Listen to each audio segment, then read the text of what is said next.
Welcome to Orioles on the Verge. This is Zach Spedden, joined as always by Bob Phelan and Nick Stevens. And this week, we're going to take a look at the Orioles roster and project how some of their key players are going to perform in 2025. We're going to look at whether or not those players are going to take steps forward, stay the same, or perhaps regress a little bit. We're going to do that in two parts, starting with position players on this episode. And then later this week, we will talk about the pitching staff. That is coming up on Orioles on the Verge, which is brought to you by BetOnline. BetOnline continues to be the world's most trusted betting platform and your number one source for online betting in 2025. Whether you're a seasoned fan or a first-time bettor, BetOnline is your ultimate game day companion. With the largest selection of odds on everything from football, the NBA, college basketball, to NHL, and UFC, BetOnline is the number one sports betting source for the new year. From touchdowns to three-pointers and hat tricks, BetOnline has you covered on every game, every play, and every win. BetOnline, the game starts here. And as we like to do at the top of every episode, we want to welcome a couple new members of our Patreon community. And for that, I will turn it over to Bob. Yeah, absolutely love the amount of patrons we're getting here at the start of the new year. Obviously, now's the time. We got the 25% off for the 2025 season. So if you want to sign up and you haven't, you get 25% off your first year or month when you do. But thank you so much to Peter Smith, who has signed up at the AA level, and Anthony Lupacino, who signed up at the AAA level. Guys, join the Discord. It's a lot of fun in there. Spring training's right around the corner. Hope you enjoy the content. Absolutely. And it's a good reminder here that we are in the midst of our top 50 prospects countdown.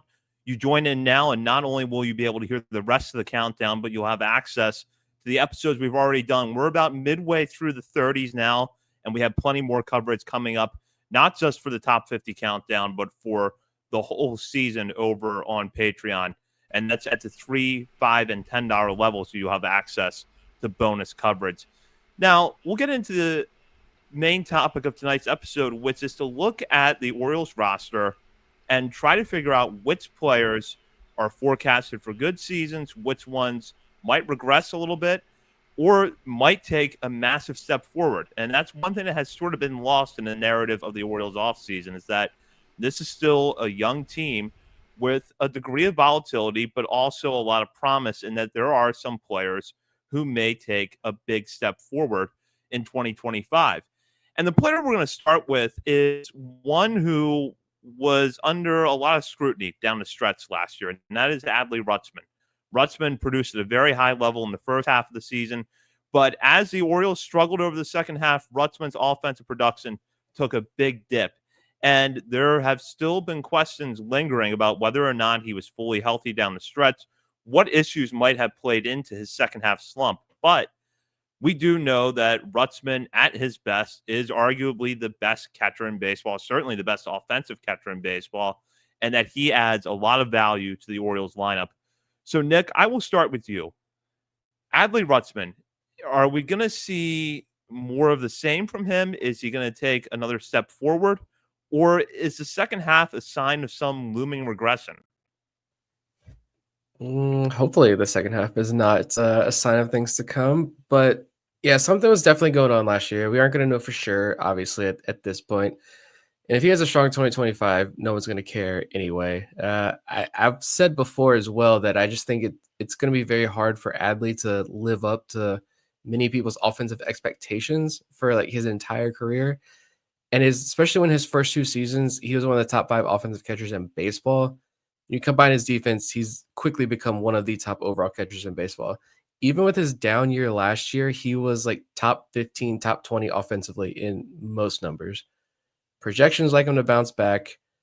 That real emphasis there is that two halves, though. Like Zach mentioned, 123 WRC plus in the first half of the year, a 70 WRC plus in the second half of the year. He did walk more and strike out less in the second half of the season, but it's 229 average on balls in play. And what's league average? 300 or 330? So like about 100 points lower than league average there. I almost wonder if it was like he started to slump. It happens to every player multiple times a year, multiple times in their career. I almost wonder if he started to slump. The pressure's ramped up because expectations for this team are now like World Series or bust. the entire offense was in the gutter. Vibes aren't great. Nothing's working for anyone. At least that's what it seemed like. He's playing a lot. It's year 3. He's playing a lot behind the plate specifically. Throw in maybe some real exhaustion in there as well, and maybe it was all just too much for him to break out of. I don't know. Hopefully he learns from that. Hopefully if it's something physical, he gets his body right this offseason. He's preparing for that. Gary Sanchez hopefully is able to provide more offensive output than James McCann did, and you feel a little bit more comfortable about giving Adley more days off. Although I can't remember if it was Andy Koska when we had him on, or John, whoever it was that said you give Adley a day at DH, he views that as a day off. So more DH days, whatever it is. People always quickly point to Mountcastle as the guy to bounce back because of the wall moving in, but Adley also was beaten down pretty hard by that wall. I don't see anything that points to like any massive red flags in what he did last year. So that's why I feel pretty confident that Adley bounces back in 2025, and whatever was ailing him is fixed, or whatever needed corrected gets corrected, and he's right back on track next year. I agree. I have faith that he ditches that girlfriend that got him out of shape and ruined his entire. No, I mean, the narratives people come up with is insane, but I do agree that the second half of 2024 is an aberration. Maybe he was banged up. Maybe it was a slump that combined with, bad luck, like you said, just snowballed, and that was that. Our favorite, or at least our potential new favorite projection system, Oopsie, has him rebounding for a 261 batting average, 755 OPS, which is good for a 119 WRC plus. They have him back up walking 11% of the time. I think he was down in like somewhere in the 9% for 2024. And I agree with that. I think he's a great leader and a great hard worker. I think he's certainly not satisfied with the way things went in the second half of this past season. So I expect him to come in, make adjustments, and get back on track, rolling. What is he, 26 now? So still in the prime of his career. And I think if you're going to sign him to an extension, do it now, because I think he's going to bounce back in a big way in 2025, and he might end up just getting a little more expensive after this upcoming season if he can put the first half of 2024 together for a full season, which I kind of expect him to do. Yeah, the first half, Adley Rutschman was an interesting MVP candidate because of everything he brought to the table. But then when the production really took a dip in the second half, as the Orioles' whole offense slumped, his season ended up looking pretty, not terrible on paper, but still lower than what we're used to seeing from him. I think we're going to see 2023 level Adley Rutschman, which is still one of the best catchers in baseball, probably the best catcher in baseball. The offense is going to bounce back, and I agree with what Nick said. With the wall moving in, that is going to help him, because from the data that we have from the previous dimensions, it does seem like he was hurt from the right side. And given that he's gotten a little bit better from the right side in every season in the majors so far, I could actually see the power going up a little bit this year. And speaking of the wall moving in, Ryan Mountcastle at first base and Ryan O'Hearn, we'll cover both guys at once here, because for right now, it looks like the platoon that the Orioles have used for the last 2 seasons is going to be what they go with the first base, barring Kobe Mayo perhaps breaking camp with the team and getting the lion's share of playing time there. Mountcastle looks on paper to be a candidate to break out this year with the wall moving in a little bit. At the same time, though, we do know that he really stopped pulling the ball sometime a year or two ago. So he's going to have to adjust his approach a little bit to get the most out of that. Meanwhile, with O'Hearn, he has come a long way since his Kansas City days, and that has proven to be a great reclamation project on the part of the Orioles. But there are some clear limitations. For instance, we know that he really struggles with left-handed pitching. And for back-to-back seasons, we've really seen him go cold down the stretch. Though, in fairness, in 2024, I think Mountcastle's injury probably forced O'Hearn to be in some situations that the Orioles knew that he was not going to be successful in against left-handed pitching. So looking at these two players, Ryan Mountcastle and Ryan O'Hearn, do we expect an uptick in production, more of the same, or an aggregate regression between the two players? O'Hearn, For who he is, for what his role is, I think he's fine. I don't see any real cause for like big progression. I think he could probably stay close to his, 115 to 120 WRC plus range. I guess if something does stick out with O'Hearn, it was kind of like uncharacteristic walk rate and strikeout rate. It was like a 9% walk rate, 14% strikeout rate, both very far from his career norms. So I imagine those numbers probably regress. And then is he going to be able to hit the ball more than his, what is his projected by now, like 260 something? He's going to have to hit for more than that. If so, can he do that? I don't know. If I have to pick a side, I'd probably say there's a little bit of regression there. With Mountcastle, everybody's favorite conversation. He is the obvious improvement candidate. I do need to see it first. You talk about the ground ball rate. Yeah, a lot of conversation about that as well. I was looking last night and I assumed the home road splits would be like something drastic, but he actually pulled the ball more at home than on the road. And since the wall was moved back, actually it was 2021 to 2022. 2022 was the first year it moved in, right? So 2021 to 2022 is it's no one knew, no one cares. He's still trying to be Ryan Mountcastle and just jack into left field, I'm sure. But it's like dead even. If you look, I think it's all Fangraphs where I looked it up. It's like dead even home road splits when he pulled the ball, and it's way up here for the YouTube watchers up top. So, and then it's just this sharp decline, and there's now this massive gap starting in 2023 between home road splits and how he's pulling the ball. I don't know what that means. I'm not smart enough to know what that means. Does it mean it just completely wrecked him? I have no idea, but that was certainly something weird. I don't know. It's still 90th percentile bat speed. And if looking at it, this isn't a should we trade him conversation. This is a here's the roster. We're going to assume he's going to play a significant amount of time. I do think he turns it around a little bit. I could see 25 home runs, I hope. And I'm saying that's to someone who I would have been cool if they traded Ryan Mountcastle for a reliever this offseason. And he's far from my favorite player on this roster. He's one of my least favorite because he's one of the most replaceable guys on this roster. But I do think I'm hoping there's more production there in that bat in 2025. Even just go out there. I don't care if you strike out 30% of the time. Just hit home runs. Just shoot for the moon every single time. You should see a better version of Ryan Mountcastle in 2025.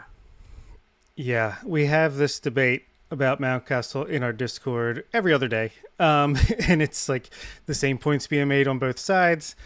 I lean towards Mountcastle move on now, while his value is still kind of high with 2 years of control. But like Nick said, this is not that conversation. We all know what Mountcastle is good at and what he needs to do. I think even he knows that. I think he hits the ball hard. He's a natural pure hitter. He's going to chase. He's going to swing and miss. But, man, he hits the ball hard, and he hits it regularly. And he just needs to pull the ball more often, whether the wall is 500 feet away or 300 feet away. You need to pull the ball with authority, which we know he can do. It's a matter of if he will and can consistently do it. Yeah, the oopsie projection, as Garrett is saying in the chat, 780 OPS, 122 WRC plus. They think he's going to bounce back in a big way.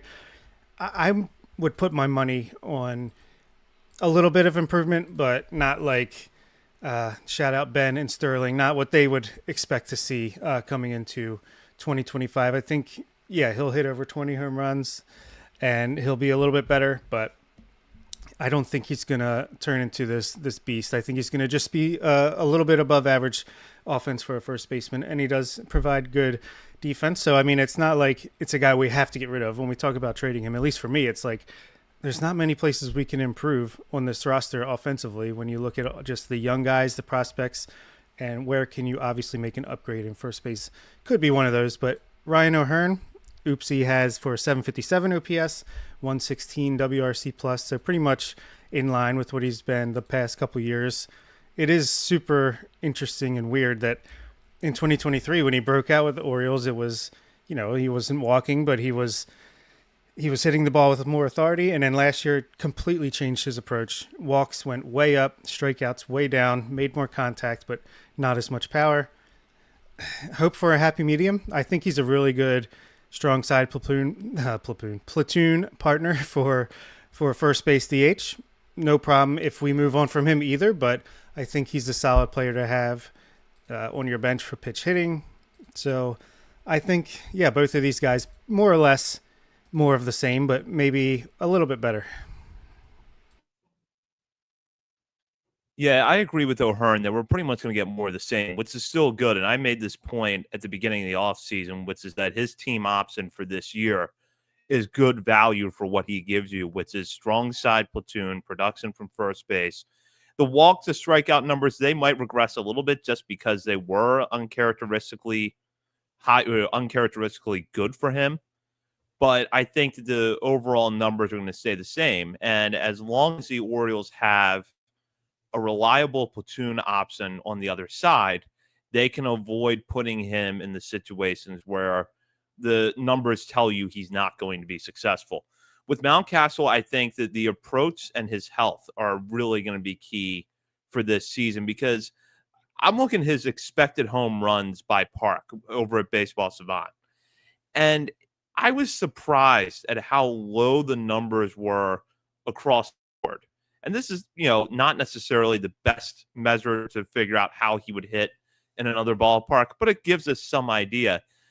The only ballparks where he would hit 20 home runs or more in a full season last year would have been Yankee Stadium, Nationals Park, and Great American Ballpark, which had him at 25, and that was the highest. So that tells you that there were more issues than the wall with Mountcastle last year. I do think that we'll see a better version of Ryan Mountcastle. What I question, though, is going to be, one, can he stay healthy? And two, does he do enough to fend off Kobe Mayo? Because if the Orioles believe that Mayo can give them more power, and I think that Mayo's raw power grades out much better than Mountcastle's, they might make that switch at some point during the season. But if they can get Mountcastle to a point where he's hitting 20 to 25 homers, which I think was a full healthy season he can do, that that's going to help his value. We'll go now to second base and another kind of platoon situation here. We're leaving off Jorge Mateo from this discussion just because we don't know exactly what his health is going to be at the beginning of the year.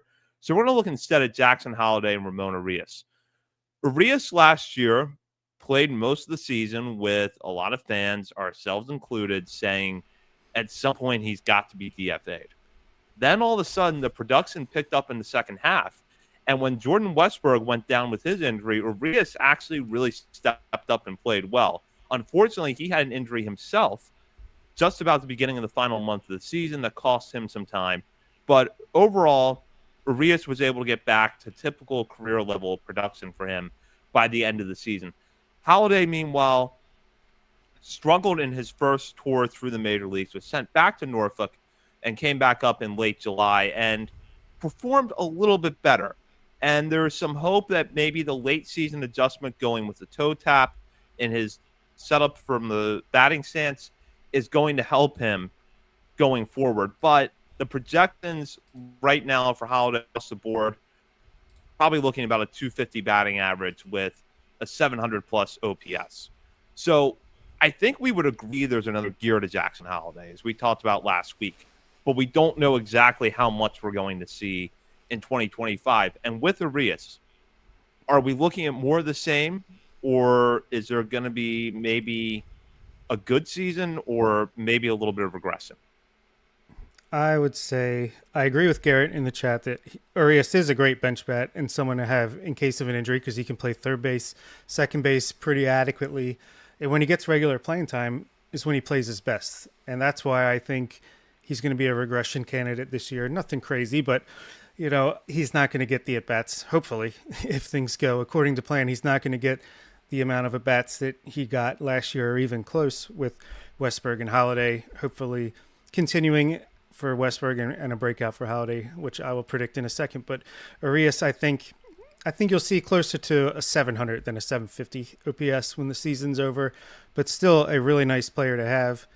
If a team comes calling and wants him for everyday at-bats, sure, but in the meantime, yeah, I think he's kind of underrated in the fan base, and he's a solid bench player. Just think he's going to not do quite as well in 2025 based on playing time. And speaking of Holiday, just shout out to Rates and Barrels who did some homework for me with what I'm about to say. But in the second half, Jackson Holiday had the fourth highest hard hit percentage in baseball, or was it the American League? I think it might have been the American League. But he was hitting the ball very hard, very often.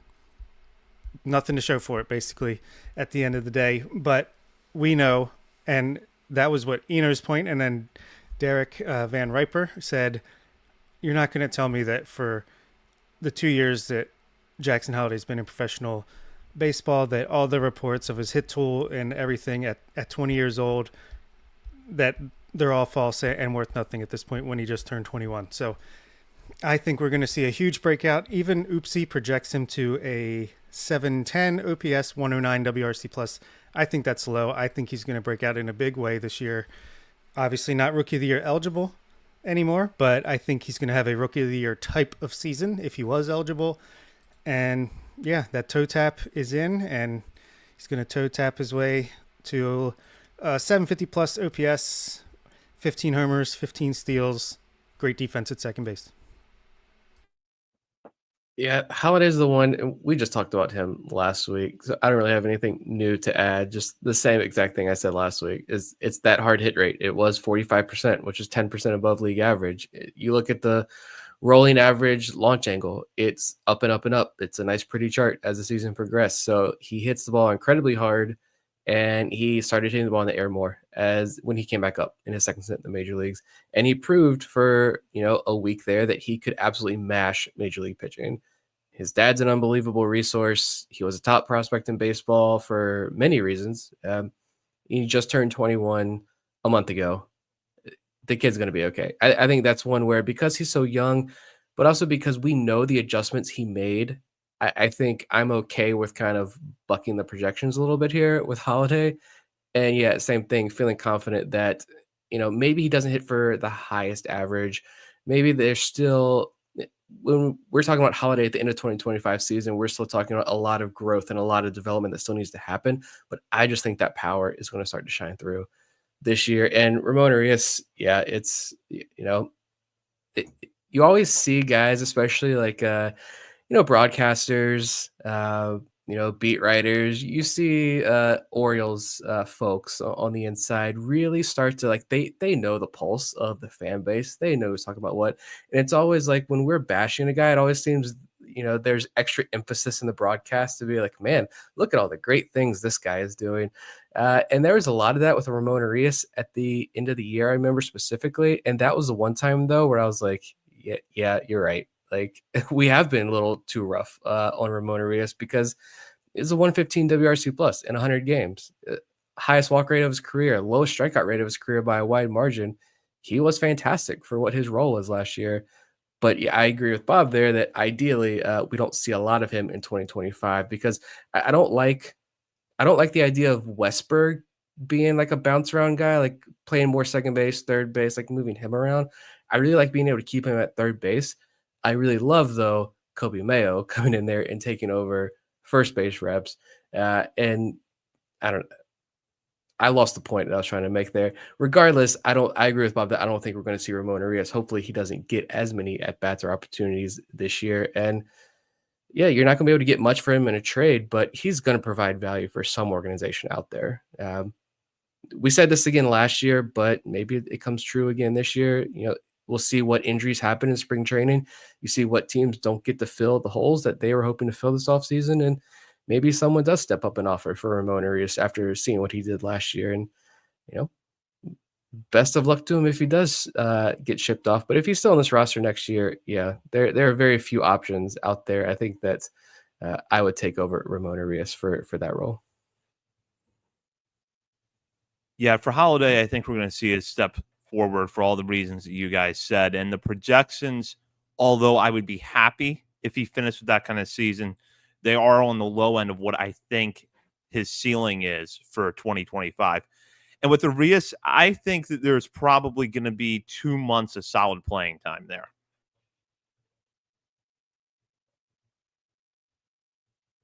Yeah, okay. So that's like He Okay. froze. He froze. I didn't know if he had more to go on that point, but yeah, I think especially early on, he'll probably play second base against lefties until Holiday really just gets his groove on. That's a weird thing to say in 2025, but until Holiday really just warms up and becomes the player we all expect him to be, I could see Urias playing either second or third base, depending on what they want to do with Westberg against lefties, while Holiday is on the bench until a right-handed pitcher comes in, and hopefully Zach is back. Back now, yeah. So as I was saying with Urias, it's going to be a couple of months of steady playing time. But if Holiday shows that he's taking the next steps forward that you want him to take, and then he can handle major league pitching on a daily basis, his playing time, Urias' playing time, is going to scale back a little bit. But I expect that the final numbers for him, regardless of what the sample size looks like, are going to be about the same. He might regress a little bit in strikeout rate just because that was so much lower than what we're used to seeing from him. But I think in just about every other area, we're going to see similar production.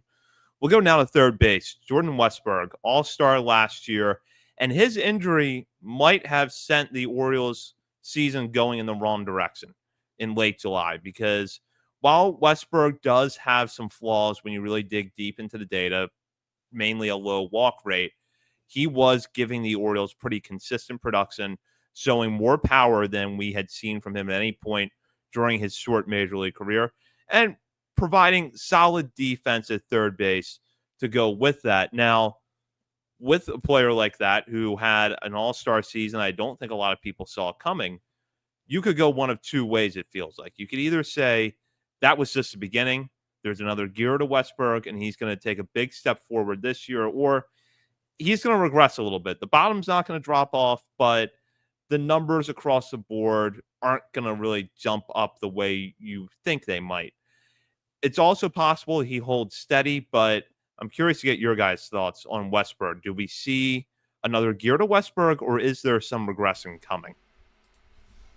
I think there's personally some regression coming, and that's not good. Means I think that Westberg's not going to have a good season. I just think he pretty much blew away my expectations, and even though his numbers kind of came down towards the end in the second half, like he had 18 home runs in only 107 games, 26 doubles, 5 triples, 792 OPS, almost a 500 slugging percentage. I did not see that coming, especially when he had a 4.9% walk rate. I just think, I don't know if he's going to make that kind of quality of contact again, but I think he is the glue guy on this offense, and I think he's a huge reason why the offense really stuttered down the stretch and struggled. So, yeah, I think he's going to have closer to a 750 OPS than a 790 or 800. So I think he'll be like the new Ramon Urias, except everyone will love him because he was a prospect, a big-time prospect with the Orioles coming up, and he's younger, and I think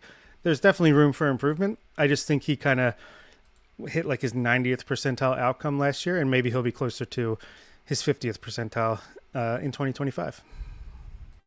Yeah, I think largely when you look at his profile, it's largely going to stay the same. Yeah, I don't think there's too much more of a ceiling there with Westberg either.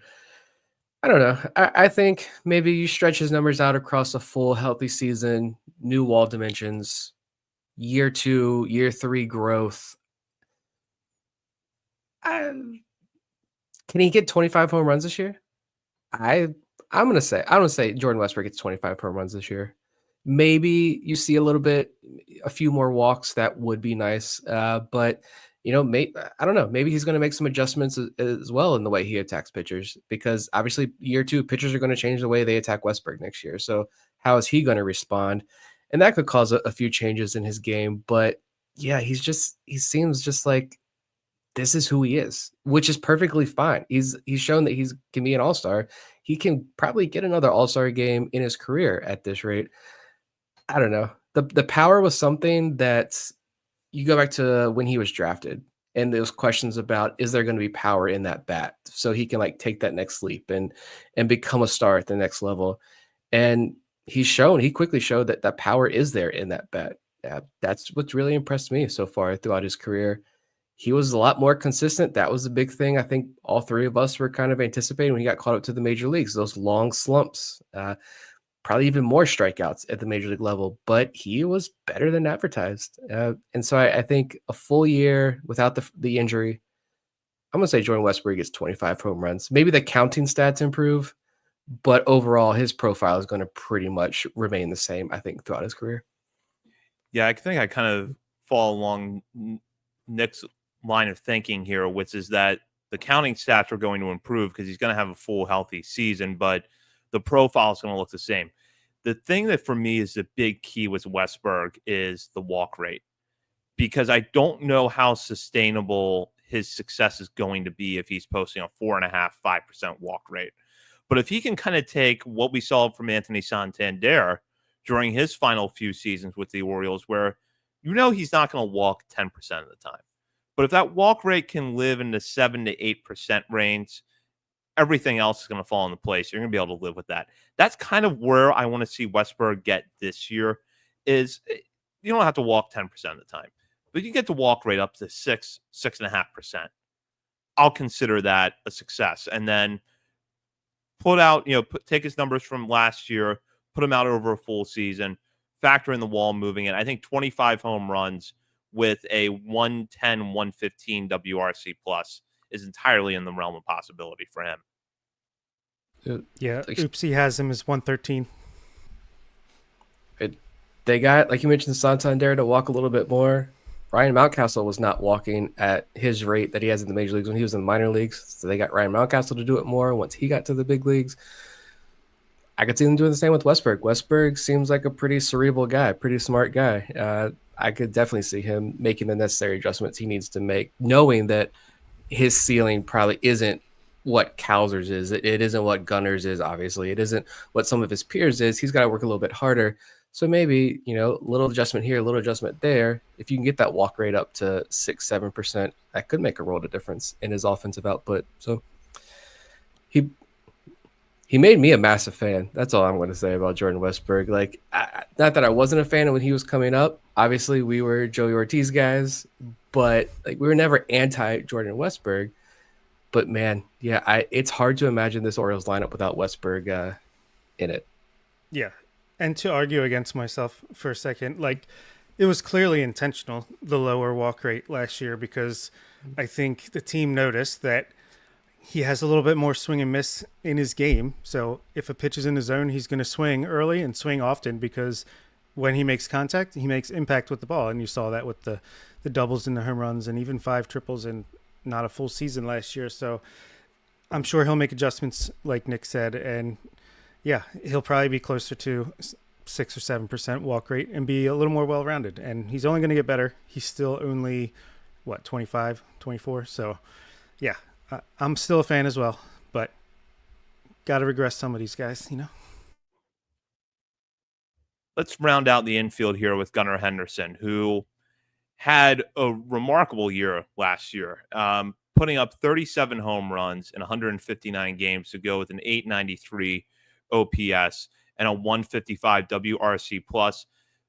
He was worth 8 F4 and finished 4th in MVP voting. He also earned his first All-Star appearance. Now, I think we know how good Gunnar Henderson can be, and last year was an example of that, but can he be even better? Yeah, I'm not regressing Gunnar Henderson.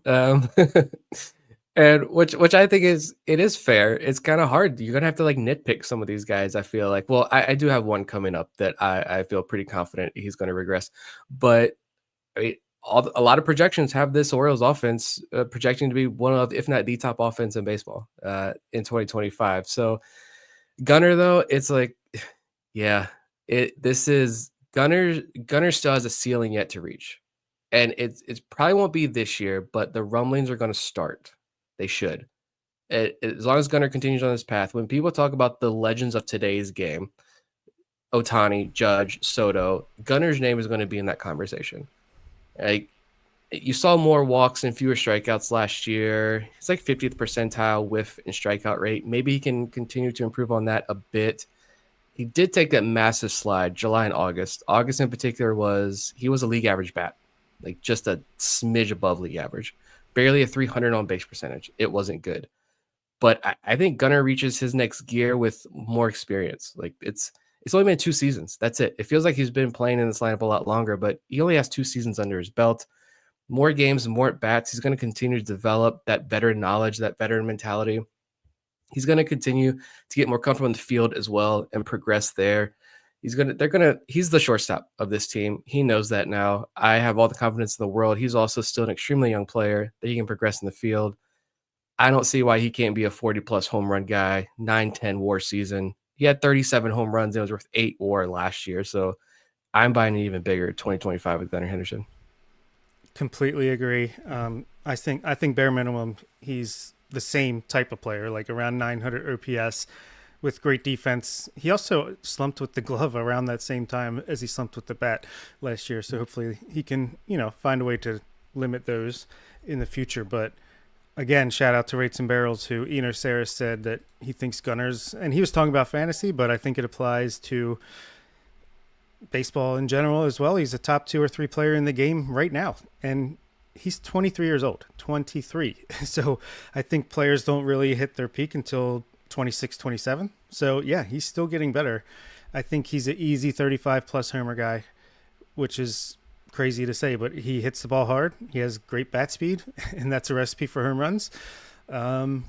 Yeah, and I think don't underestimate the wall coming in left field, helping him out and helping guys like Kauser, Kerstad, even Holiday. These guys can go opposite field with some power, and bringing that wall down in height and closer in, obviously, I think if you thought we hit a lot of home runs last season, just wait till 2025. And Gunnar Henderson, yeah, I'm thinking maybe MVP of all baseball in 2025. That is an interesting. I want to look that now because I my mind instantly just went to when he was in Delmarva and those opposite field home runs he's hitting down in Delmarva when he first got his career started. I'm interested to see look at his spray chart from last year. I have not looked at that. How often did he go opposite way, and how often was he robbed from that wall last year? That's a good point too. Yeah, looking at his baseball savant right now, I think that I'm seeing at least 5 home runs that went out to left field last year. You throw in a couple more to left center and center, so he can go the other way. I think the two traits that Gunnar has that have always been overlooked are his ability to hit the ball the other way and his speed. I think that he will have a 30-30 season. He was 21 for 25 in stolen base attempts last year, 39, or he had over 30 homers. I think that he's going to have a 30-30 season, maybe even with 40 home runs. And I agree with Bob. There is an MVP level performance in Gunnar Henderson this year. And I'll just go ahead and predict this now. If the Orioles win the American League East, Gunnar Henderson will win American League MVP because the narrative will all be in place. We know that they're not going to win the division if Gunnar doesn't go out and produce at least at a level that he had last year. But if there is another gear there and the lineup looks as good as the projection systems have them right now, the East is in play. And at that point, I think Gunnar Henderson wins American League MVP.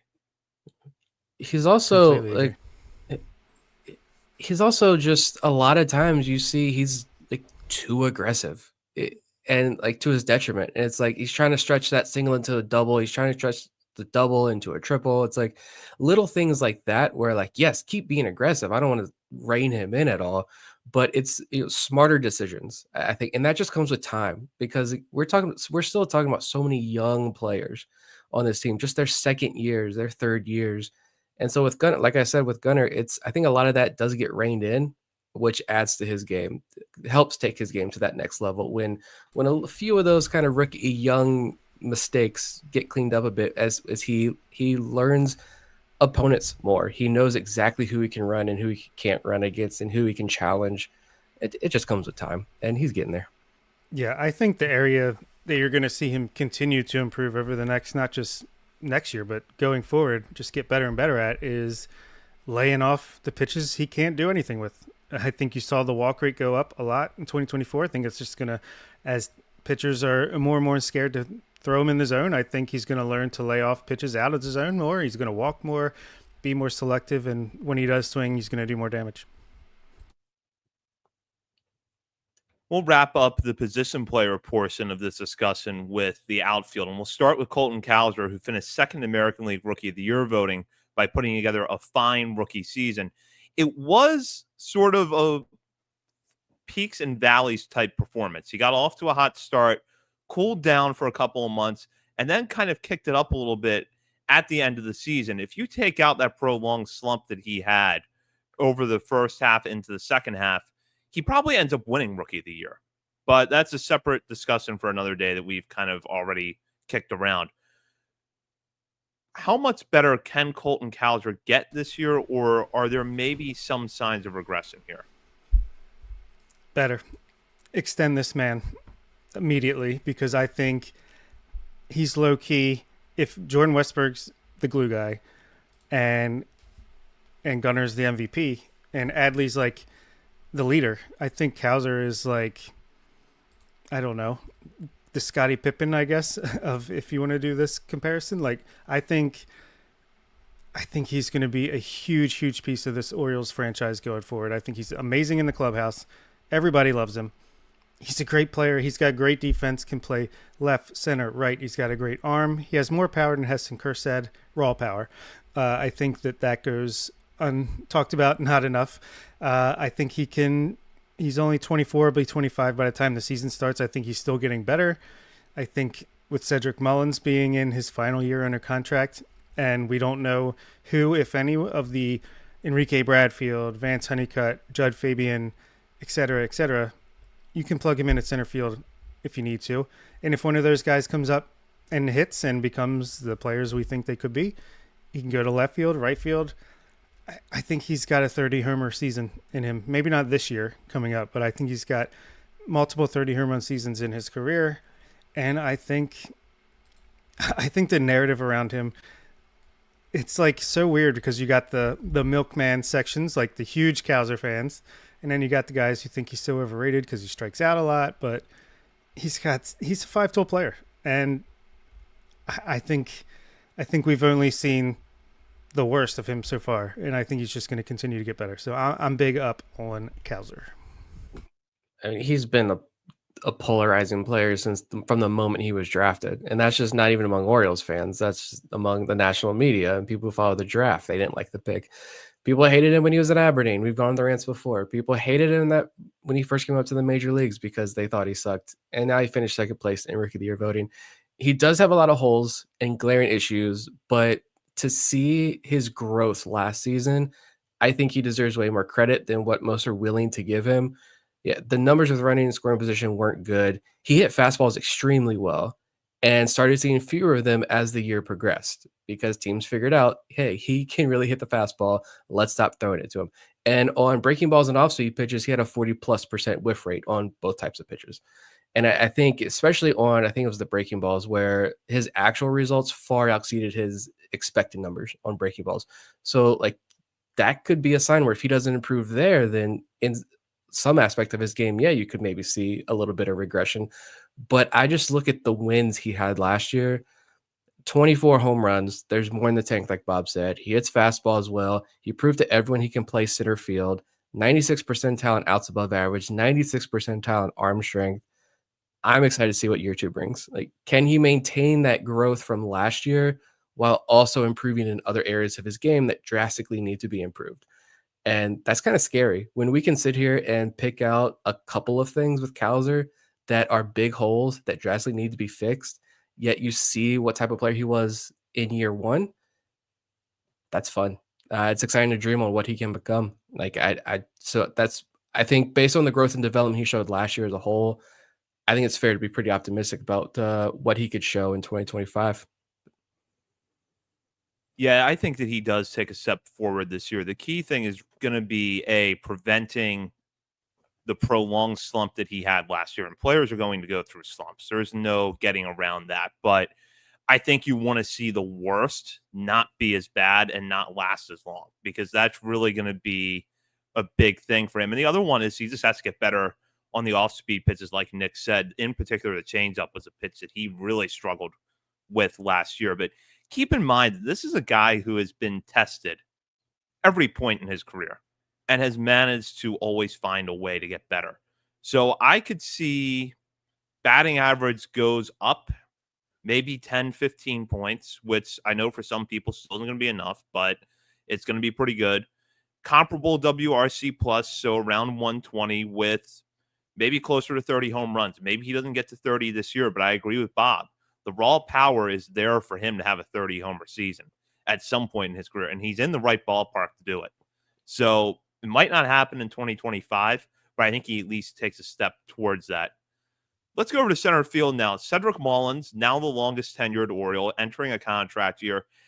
Mullins was pretty bad at the plate for most of 2024, but then started to pick things up over the final months of the season and actually was one of the few Orioles to hit well in the postseason. We know who Cedric Mullins is as a hitter at this point.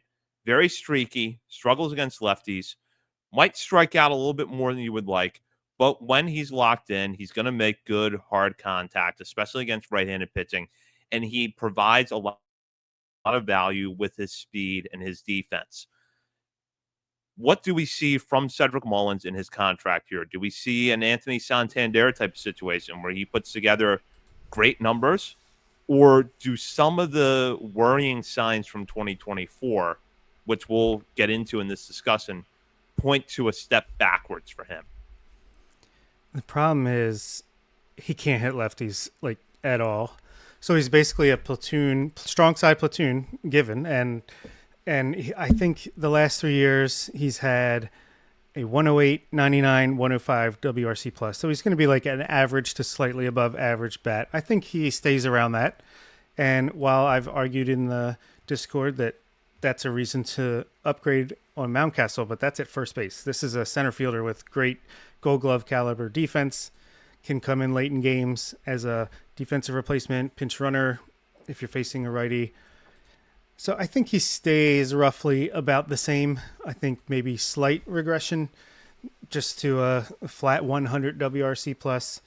But yeah, I think it's his final year as an Oriole. I don't know if he's going to, I'm hoping he has an amazing season enough to justify offering him the qualifying offer. And then maybe you bring him back on that for one more year, or you get a draft pick like the Orioles just did with Anthony Santander, Toronto Blue Jay, for the next 5 or 6 years. Sad. But yeah, I think Mullins is about the same to slight regression.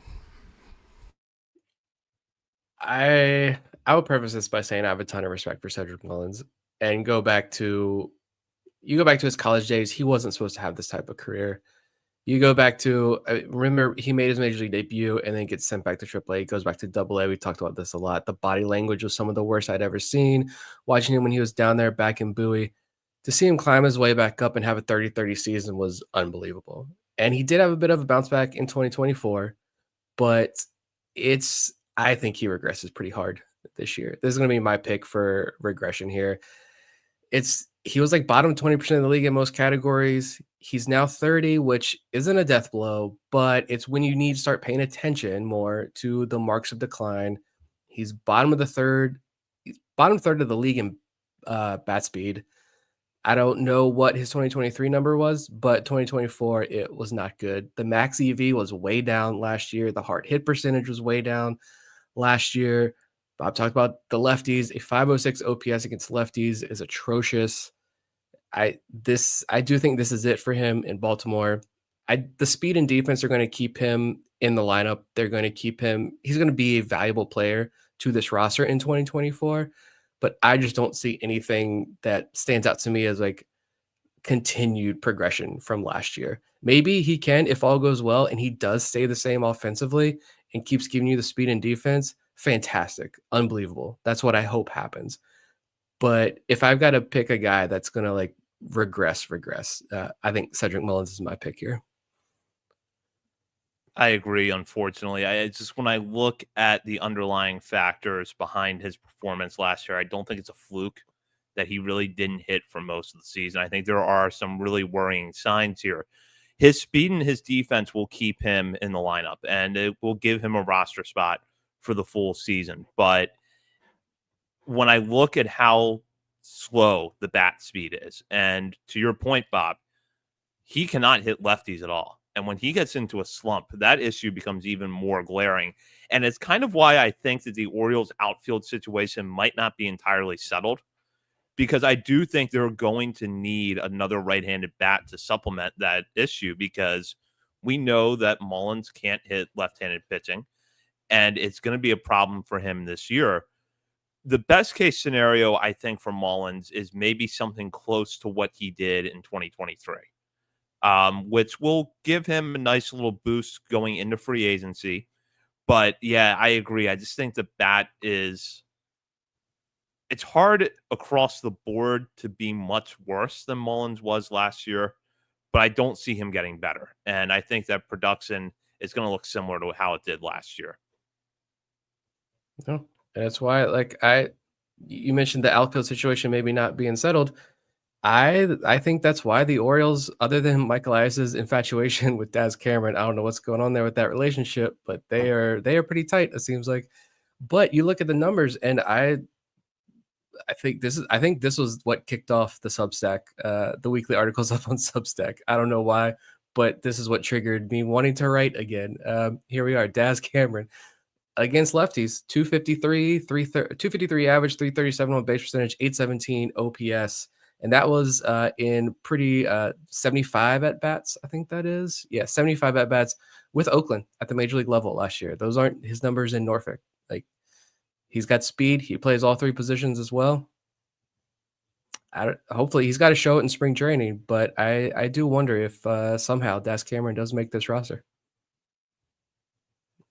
Let's go over to right field now. This will be where we'll wrap up the position player segment. Tyler O'Neill and Heston Kjerstad. O'Neill, the big free agent signing in the Orioles offseason so far, coming off a nice rebound with the Boston Red Sox.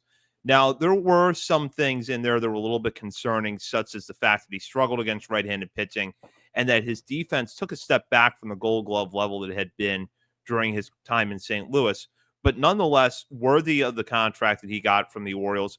And there's reason to believe that he could be the right-handed bat that this lineup is really missing. And with Heston Kjerstad, I should preface this by saying that when it comes to major league production, we can't really view it in terms of regression or progression, because we still have not seen a lot of Heston Kjerstad at the major league level. But we know from his time in the minor leagues what kind of player he is. He's got tremendous raw power, probably an average to slightly below average defender. Strikeout rate might be a little bit high, but he'll generally post a decent walk rate to go with that. And while the pull side power is the loudest tool, he does have solid back control and can take the ball the other way when he needs to. So Tyler O'Neill and Heston Kjerstad. Do we think that there's another gear to these two players? Do we expect the same from O'Neill, or do we expect both to regress? I personally think, and I don't think they're going to be strictly a platoon. I think both will be in the lineup plenty as the year goes on. But for right field, for moving on from Santander to a combination of O'Neill and Kjerstad, I think they're going to at least match Santander's production, if not outperform it. And obviously, Santander was amazing last season, hitting 44 home runs, but this is kind of a compliment to Colton Cowser as well. Oopsie predicts Gunnar Henderson #1 WRC plus in the lineup at 151, and then Colton Cowser and Tyler O'Neill tied for second with 123 WRC pluses, and they're kind of similar players where they're going to strike out around 30% of the time, going to take their walks, but they're going to hit for power, especially O'Neill. If he can stay healthy, I think he's a 30-homer guy, especially with the new dimensions in left field, which will get talked about plenty. So I love the Tyler O'Neill signing, especially when they signed him early on in the offseason. I think it's looking more and more like a deal as you see all the prices in free agency play out. I think they got a really good deal with him, and I'm excited to see what he can do. And then Kjerstad, yeah, as long as he's healthy, I mean, he'll be 26, so he's in his prime right now. I think if he gets 450 to 500 at bats, I think Orioles fans will be content with what he will give you. And maybe if, I don't know, I could see a scenario where at the trade deadline, Kjerstad again is dangled for a star top of the rotation arm. If like Dylan Beavers, Judd Fabian are breaking out, who knows? But For the time being, I'm a fan of this combination here for right field / DH. Yeah. Scrolling through Twitter and just saw a former Orioles minor league coach. Like, why hitters should toe tap? Going back to Jackson Holiday for a second. There we go. Kerstad and O'Neill. I love the O'Neill signing. Yeah, he only has 2 healthy seasons, but it was 143 WRC plus, 131 WRC plus in those 2 healthy seasons, 131 WRC plus last year when he was with Boston. Uh, I really, really love the Tyler O'Neill signing, but my deal is with Kerstad. I just have no idea anymore with Kerstad. I'm kind of done making predictions about his playing time. I'm done trying to guess anything with Essen Kerstad here because we know he has literally nothing left to prove in the minors. I thought sending him back to AAA last year and having Stowers come up was actually a sign of we aren't bringing Santander back. I think that's become even more clear that they knew early last year that Santander was not coming back. Kerstad's going to be the guy, but right now we can't get him regular at bats. We need someone to be a part-time player, sit on the bench. Kyle Stowers can do that because that's who Kyle Stowers is in the major leagues. It's better to give Kershad those everyday at bats down in AAA. Then those at bats came, that regular playing time came, so we could finally see Kerstad for an extended run, and Clay Holmes had to ruin that. Hopefully, your career falls apart on the other side of New York now. I just want to know, like, now going into 2025, it's like, okay, Kerstad is going to be that guy, but then they signed Tyler O'Neill, and I do like this kind of pairing as well. But like, O'Neill was signed to play for the majority of the time. How are you going to fit all these pieces together? Clearly, the Orioles have a plan for doing that, but like, if Adley sees more time at DH, if Gary Sanchez is hitting well and they can afford Adley more DH time, you've got Mountcastle, you've got O'Hearn, you've got Kerstad. Kerstad, you don't really want him playing first base. It would make things a little bit easier maybe, but we don't want him playing first base. I just want to know like what the plan is with Kerstad. Like, there's still this jam. How much is he going to play? Like, they also, it also feels like in these limited run he's gotten, they want to shield him from lefties, but he hit 273 with a 764 OPS against lefties in AAA last year. Year before that, he OPS'd 880 against lefties in the minors. They kind of want to shield him as well, playing in the outfield, it seems like, but he grades out like fine defensively in right field. You don't want him in left field, even with the wall coming in a little bit more. I just want to know what the plan is. I'm at a loss. Like, this isn't Kyle Stowers 2.0. I truly think Kerstad can be a solid everyday major leaguer. I just don't know if it's going to be in Baltimore or not this year, or what exactly their plan is with him this year. Because I do agree, like, when he's gotten that time, when he's gotten the run, he's shown that he can be productive. He's going to strike out a little bit more than you want, but he doesn't have the super high-end max EVs, but as you know, called him all last year, the barrel king. That's what he does. He barrels baseballs, and he's going to find his way to 25 plus home runs across the full season. I don't know. I'm in wait and see mode here with Kerstad. I'll start with O'Neill. I actually think that there's going to be a little bit of progression. I think we're going to see a little bit better version of Tyler O'Neill this year compared to the player that we saw in 2024. He's talked about how getting out of Fenway Park and coming to Camden Yards is going to allow him to do some different things at the plate, because last year he had a very pull-heavy approach because that's what it called for playing at Fenway Park. But he does have some opposite field power that I think he'll be able to tap into now. So I think you're going to see a more well-rounded offensive player with a lower strikeout rate. And I actually think the defense will get back up a little bit. It's not going to be at that Gold Glove level, but you move him into right field at Camden Yards. You have him coming off a full healthy season, presumably a normal offseason program.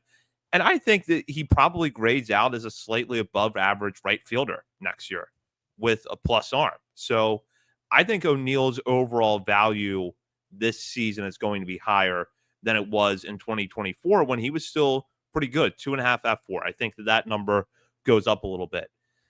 Kerstad, I feel like we're going to see progression, but not enough to answer some of the questions that Nick covered.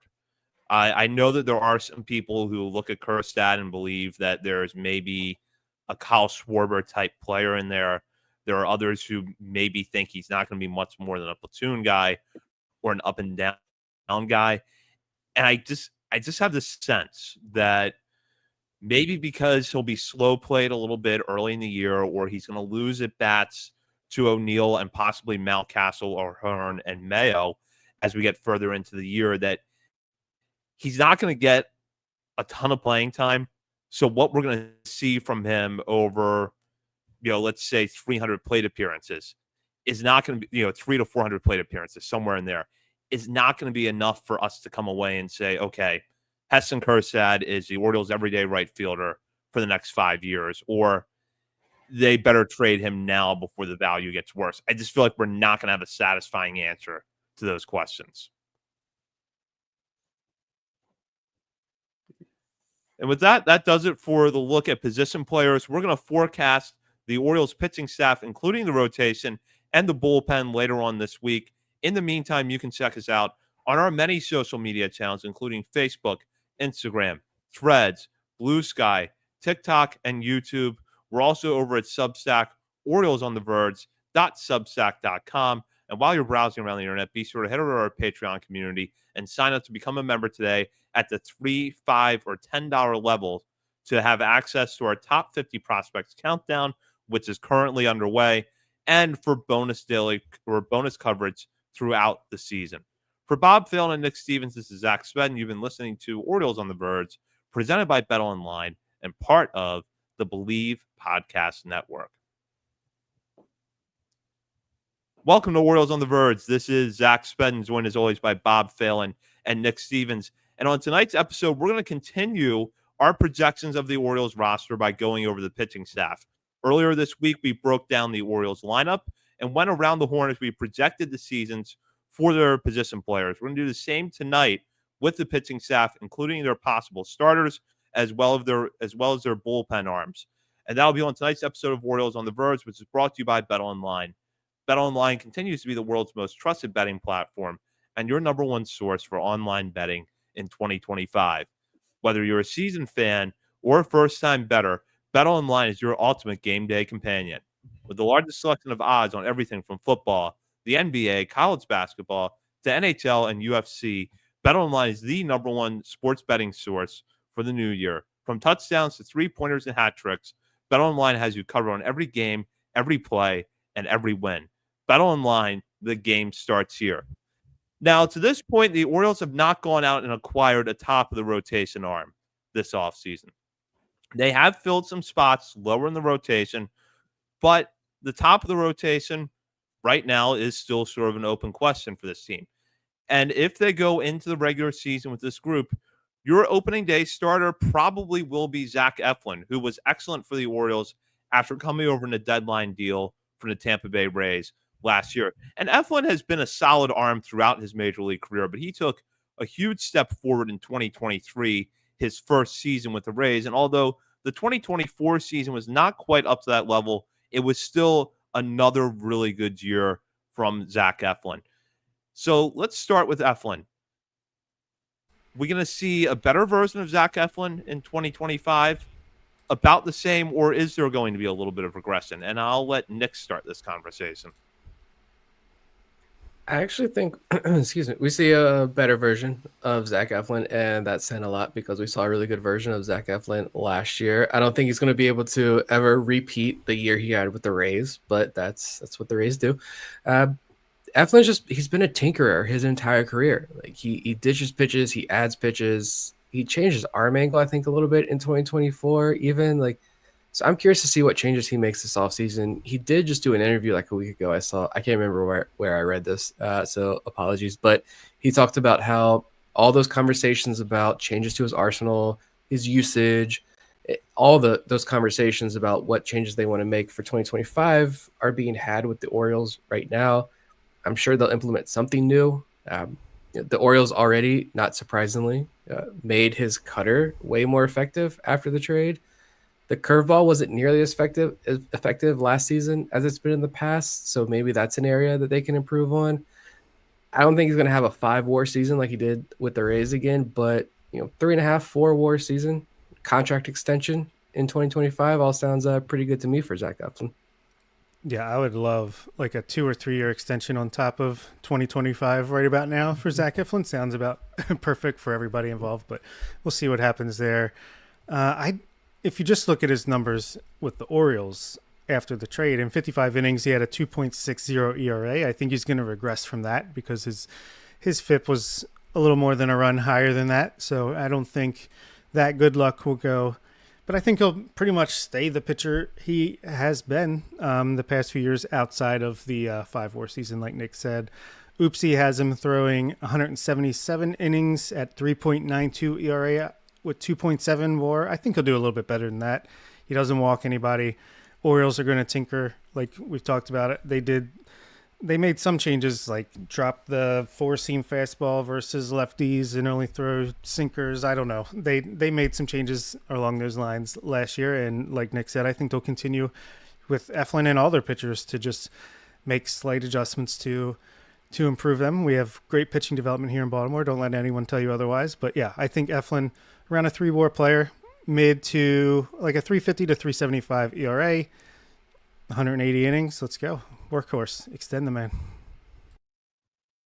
Yeah, I think we're going to see about the same as we've seen in the past from Eflin, which is a really good pitcher. I think a full season of Zach Eflin is going to make a bigger difference than people realize.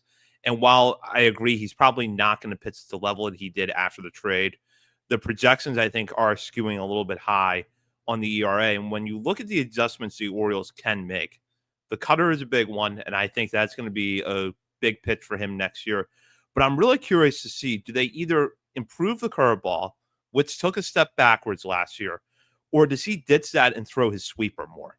That's something I'm really going to be watching out for this year. But like Nick said, he's been a constant tinkerer throughout his career, and it has generally worked for him. So I think he's going to continue to find a way to be successful, and he'll be really good next season. Now, let's go to the number 2 starter, Grayson Rodriguez. Rodriguez last year, up until the lat injury, was having a really good year. He was a legitimate all-star candidate and was establishing himself as a really effective number 2 in the Orioles rotation behind Corbin Burns.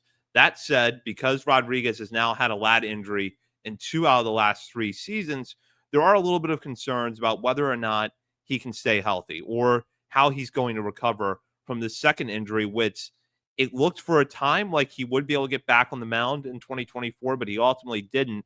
Still, to this point, we can hope for a full and healthy 2025 from Grayson Rodriguez.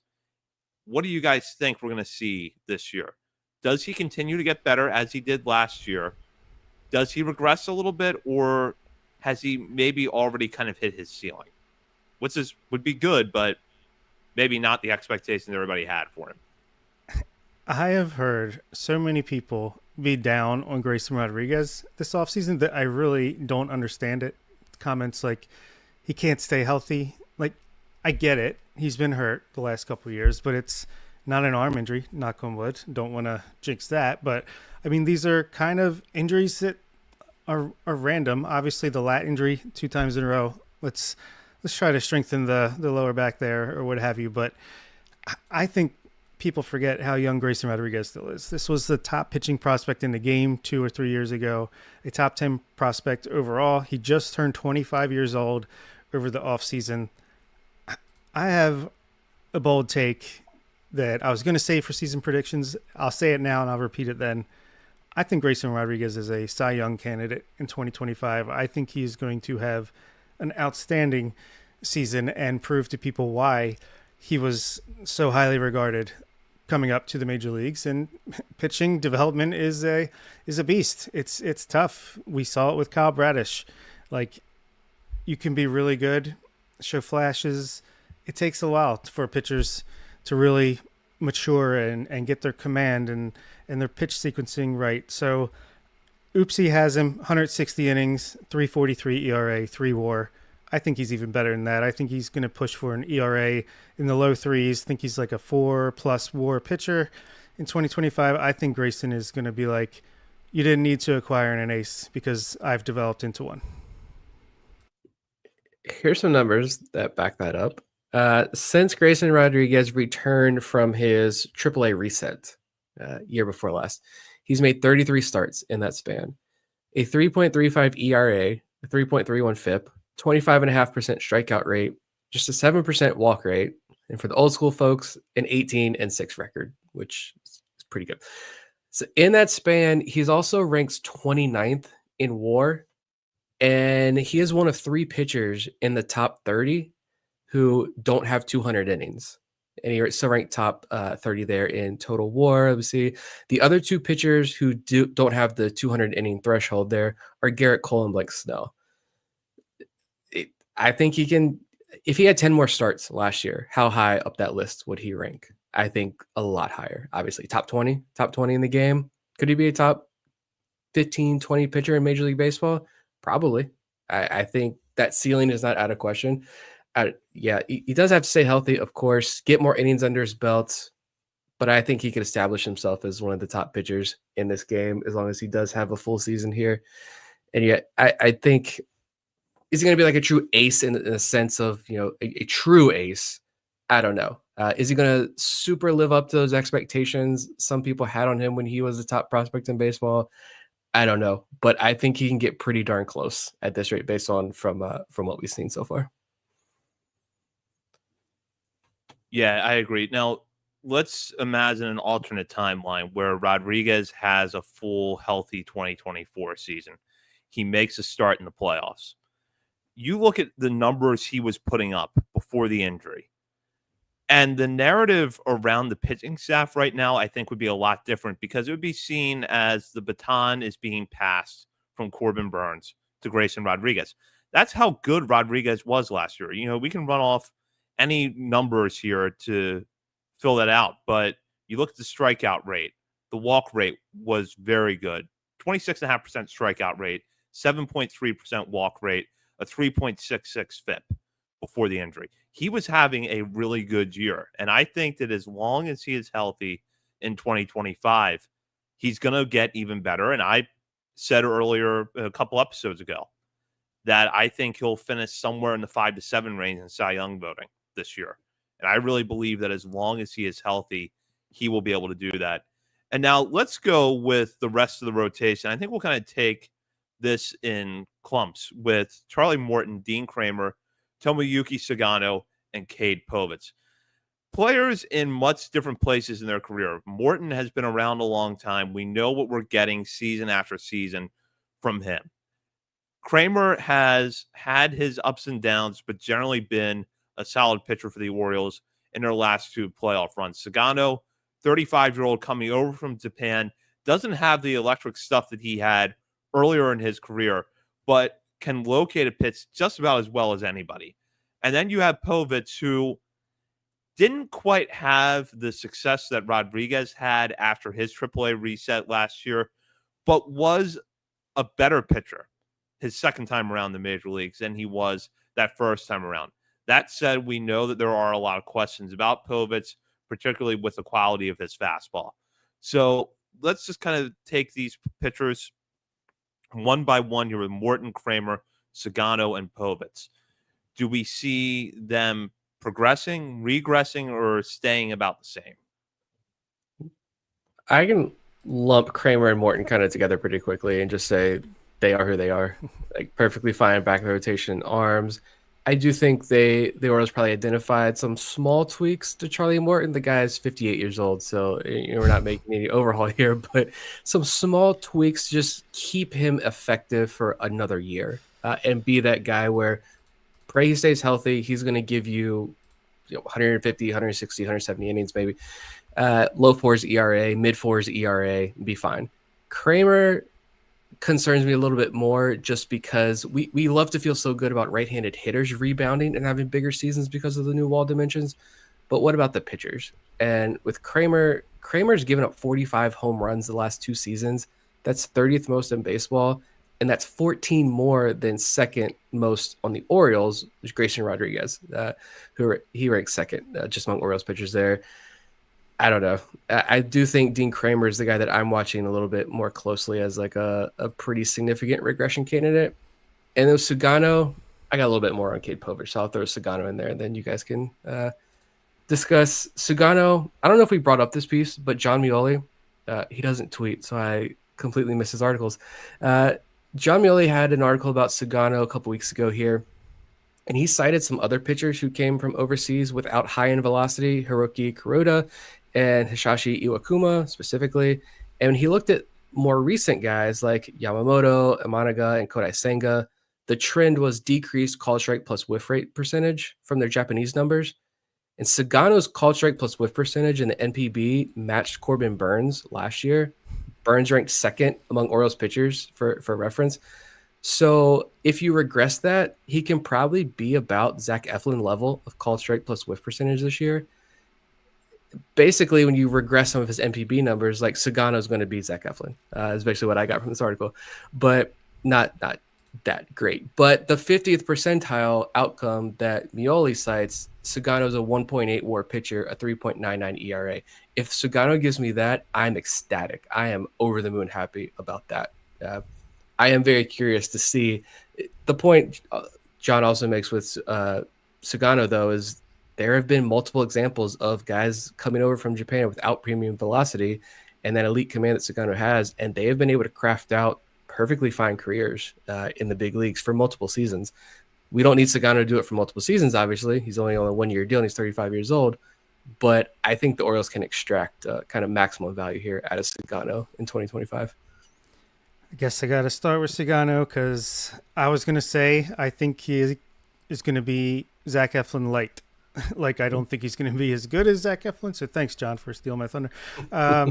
But I think, he's got some of the same tools. He doesn't strike out a ton of guys. He doesn't walk anyone, at least in Japan. So, yeah, he'll probably walk more in the U.S. But I think he's a guy that's going to go out there and be competitive. He's going to have some blow up games just because he's going to get over the plate too much. But I think the Orioles can tinker with his stuff and his controls enough that he'll be Zach Eflin light, which, yeah, again, I would love that. Oopsie has him at a 4.78 ERA over 146 innings. I think he definitely is going to be closer to a flat 4 ERA, but we'll see. Yeah, I agree. Morton and Kramer kind of feel like one is a older, more wiser, veteran-y version of the other. Morton, great curveball. We've talked about him a lot. I think he's going to, there is some risk there at 41 years old that it could just go. But Oopsie has him 153 innings, 4.36 ERA for a 1.5 WAR.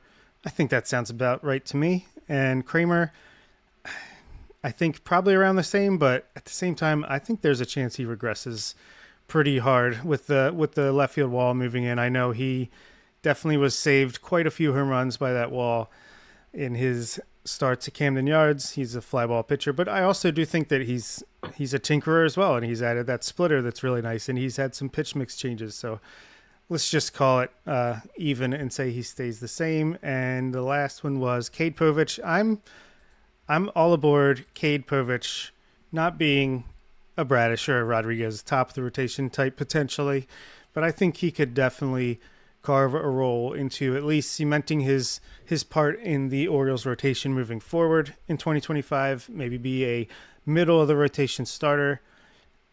Every Orioles pitcher, it seems like the starting pitchers, prospects, when they come up, they struggle mightily, get sent back down to the minors, come back, and then they start to really show what they're capable of. And Povich, his September 5 starts last season to end the year were excellent. 27.2 innings, 2.6 ERA, 3.13 FIP, 32 strikeouts, 8 walks.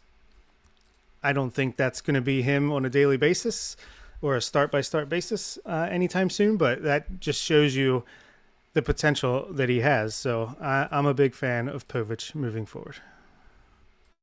I agree with you guys about Morton and Kramer. Morton is who he is. He's been that pitcher for a long time. He's going to give you an ERA probably somewhere in the low 4s. He'll throw 165 to 170 innings, and he'll be effective, and we'll be glad that the Orioles signed him. With Kramer, I do think that there's going to be some slight regression, but maybe not as much as some people think because, like Bob said, he is a tinkerer, and there probably are some things he can do a little bit differently with that pitch mix to have success, even with the wall moving in.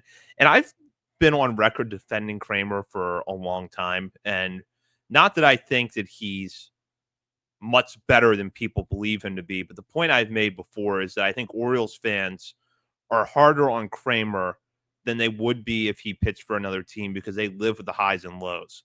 They see him go out and dominate the Yankees one start, and then go out and get shelled by a clearly inferior team the next.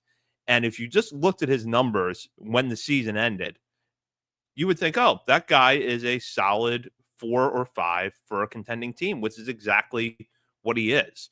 And with Povich, I get the concerns about stuff, and the fastball didn't look great last year. But here's his numbers after he came back up to the big leagues in mid-August, after that AAA reset. 42 and a third innings pitched, 44 strikeouts, 11 walks, a 4.25 ERA, and a 3.47 FIP. Now, he did face some bad teams in that stretch, but he also had 2 back-to-back good starts against the Tigers as they were pushing for the playoffs. He ended the season on a high note with a good start against his old organization, the Minnesota Twins. And I think that what the Orioles can do to make Povich better is find a way for him to rely on the fastball less. And he has such a broad arsenal that they can probably look to 2 or 3 other pitches to say, you know what, you're going to mix this in more. You're going to dial back the fastball a little bit. You find a way to get his ground ball rate up closer to what it was in the minor leagues. And I think that you can get, let's say 20 starts with a 4 to 4.5 ERA. That's not out of the realm of possibility. And that goes a long way towards helping you. It bolsters the bottom of your rotation, and it gives you another arm and one from the left side that can give you innings. Yeah, I'm going to be pretty big on Cade Povich coming into this year. I think, I do think Kramer regresses. Sagana's going to regress from his NPB numbers and hopefully be a quality back in rotation guy. I think the top of the rotation does take a step forward. And here's Povich is going to step up and kind of help the Dean Kramer regression because he showed so many positives that first year. Yeah, it was league average in terms of hard contact. The 5.2 ERA came with a 4.11 expected ERA. He had a 12% walk rate in the minor leagues last year, and that was kind of a big issue. The walks, it was a rocky first inning followed by 2-3 dominant innings after that, but it'd be like 2-3 runs he would give up in the first inning, or he'd cruise through the first inning and then fall apart in the second or third inning. He kind of smoothed all that out in 2024. His AAA numbers were fantastic. And then when he got to the majors, the walks didn't take a big regression there. He continued to only walk like 7 or 8% of the guys in the major leagues. I think he can get that strikeout rate up to 24, 25%. I think he'd be a sub 8% walk guy with a low 4s ERA, give you 170 plus innings across a full season.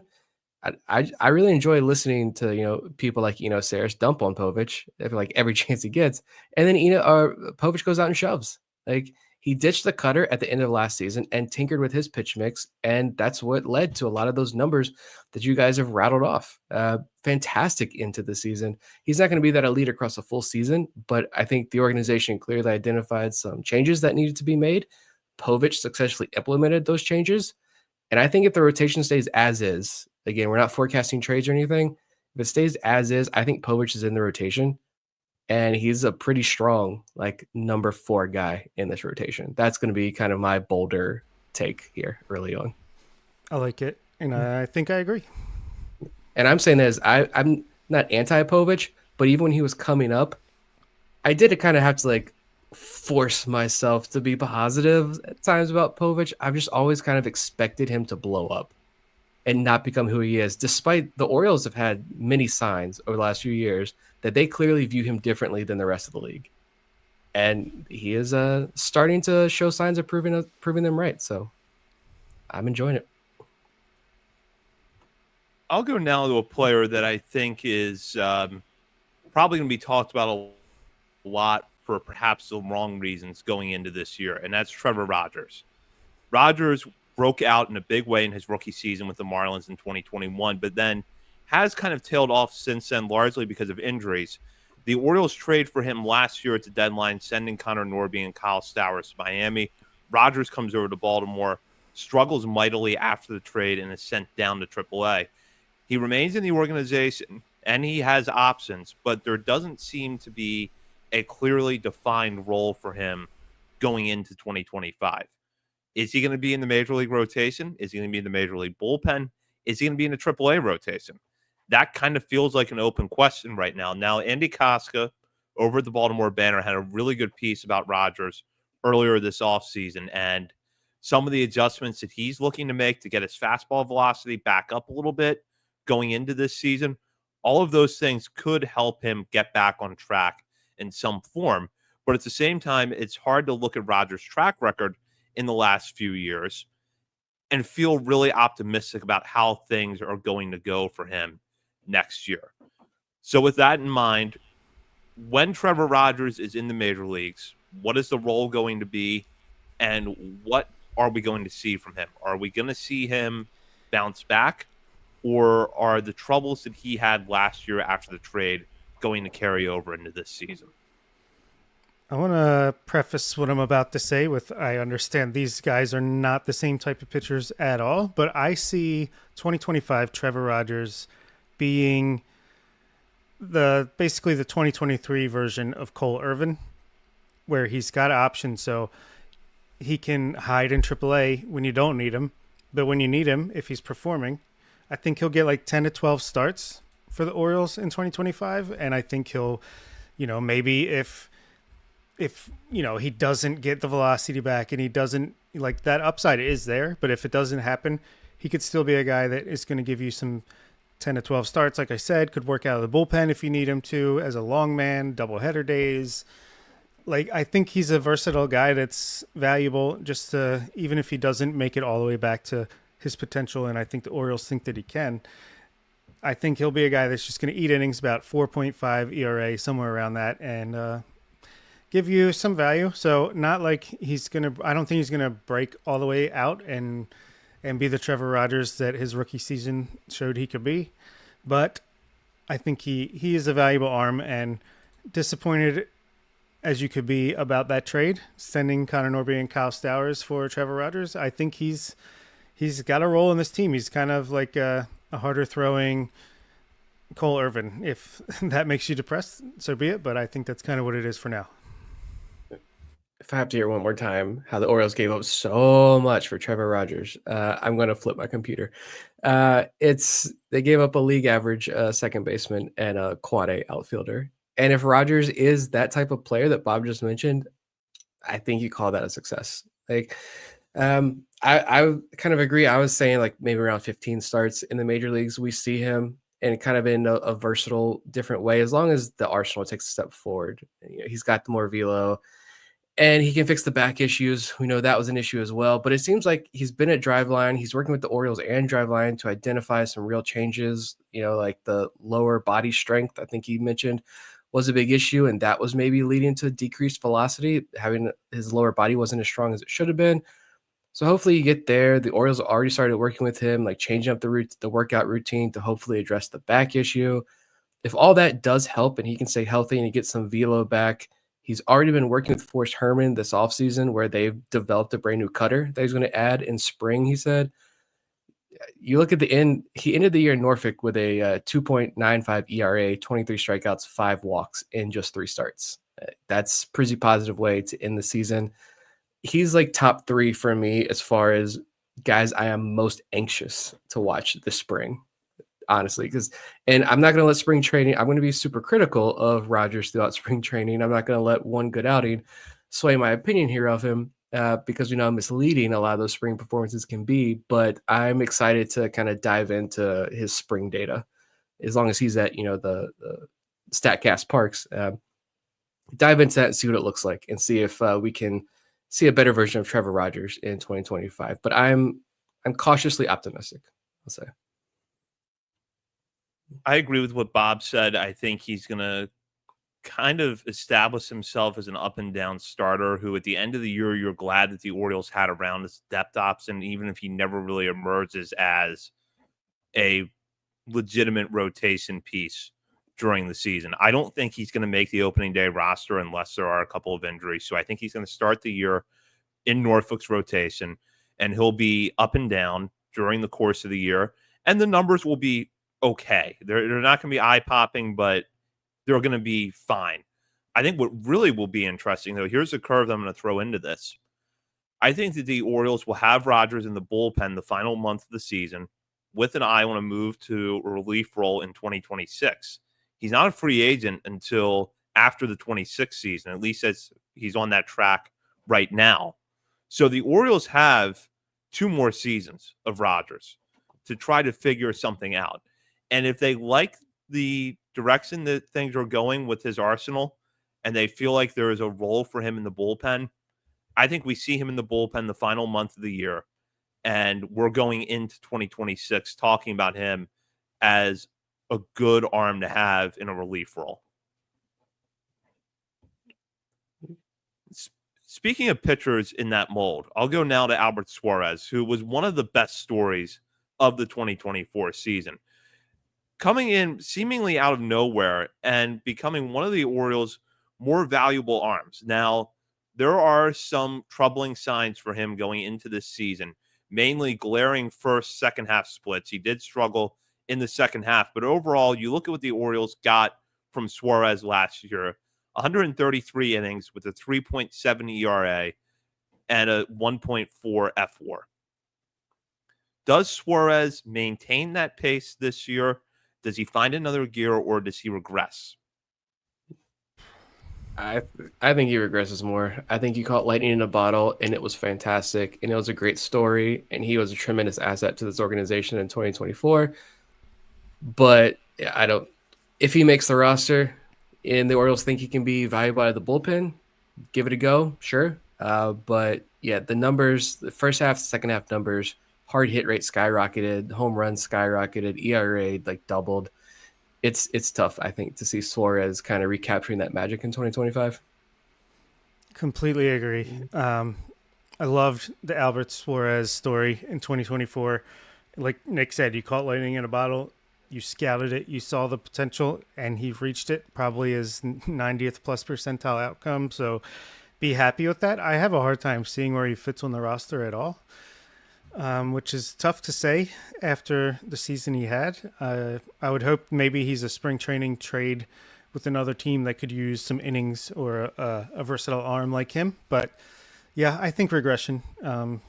But if you're able to hide him somewhere, it's not bad depth to have. Yeah, I think you're going to have some regression here. Right now, I think Suarez makes the opening day roster, but that opinion could quickly change if the Orioles add another starter between now and the beginning of spring training. I think that he avoids the Austin Voth type progression. Remember that Voth was really good for the Orioles in a similar situation in 2022 and then took a pretty big step backwards in 2023. I don't think Suarez goes back that much, but I also don't see him coming anywhere close to what he did last year. And now let's look at the rest of the bullpen, the mid to late inning relief options for the Orioles. You've got 3 lefties in Cionel Perez, Keegan Aiken, and Gregory Soto. Perez has not been able to recapture his 2022 excellence in the last 2 seasons, but overall has been a solid option. Keegan Aiken delivered on the promises of a 2023 season that didn't see him have a lot of time in the major leagues. Mixed results when he was up there, but good peripherals. 2024, he took a big step forward and became one of the Orioles' more dependable bullpen arms. Soto, meanwhile, came over in a trade for the Philadelphia Phillies.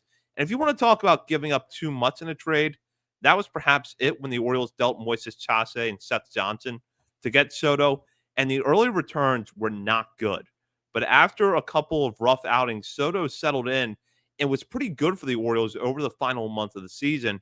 And as of right now, he figures to be one of the left-handers, or perhaps the left-hander, who gets the most high leverage late inning relief opportunities for the Orioles this season. So looking at those 3 options, Aiken, Perez, and Soto, what do we see from them in 2025? I'm high on Soto. I think he's going to have a great season. I think he's the exact type of reliever the Orioles love, and we know who that is. Great stuff. Stats be damned. stuff, and we can get you to throw it over the plate enough to make it work. I'm big on Soto. Aiken, I think it's underrated that they were able to get through 2024 without using an option year for him. So he has an option year in 2025 now. that's big because the bullpen crunch is real with a lack of options in a lot of places. So I think Aiken is valuable and that he can pitch multiple innings every time out. There could be a case to be made or an argument to be made if he was on a different team that didn't want to use him as a multi-inning reliever, that you could give him a shot at starting again, just because it seems to be a thing teams are doing. I think he could be a candidate for that for someone else, but not for the Orioles, luckily for us. Yeah, I like Aiken. I think he's not going to be as good as he was in 2024, but I do think just multi-inning reliever option is valuable. I think he'll be solid. A little bit of a regression candidate, but nothing too extreme. And Perez, I know he's a guy people love to debate about, but he does not give up home runs. He gets ground balls. They get through a lot of times, and the strikeouts aren't where they were when he was at his best in 2022. So I'll say he'll stay about the same and make people angry, but still be a pretty decent pitcher. I think Soto better be good. That's going to infuriate me if he's not. My thing with Perez is I think if this bullpen stays as is and is healthy and everybody's filling their new role, I think Ciano Perez kind of stays the same. And he's just the super low leverage, guys on base, starters. Your starter gives up a guy or two on base and it's time to yank him. You bring him Perez, get the double play, go hit the showers. Like that's all you need him for. You keep him out of high leverage situations and he's going to be perfectly fine. With Aiken, I do think there's going to be some regression here. That was a monster season from Aiken. 31% strikeout rate is huge. What was the walk rate? 6% walk rate. It's about that's maintains what he's done. But the strikeout rate went from 24% to 31%. Opponents hit just 188 against him. Like, I'm happy for him. Former second round pick in the pre-Michael Elias era, and to see him find this home in the bullpen. I still remember, I don't know how many years ago it was, but I remember seeing the notification that he had been like optioned to AAA, and we're like, he's supposed to be in the rotation. We've come a long way from there. I do think he regresses as well.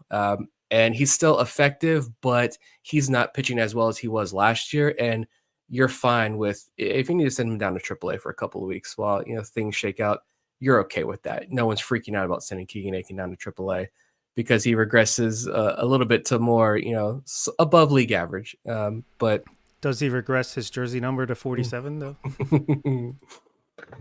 A whole different discussion. But yeah, I do think he's still going to be effective, but not nearly as good as he was last year. Yeah, I do think Aiken regresses a little bit, and we were talking about Dean Kramer was the possibility of the wall moving in.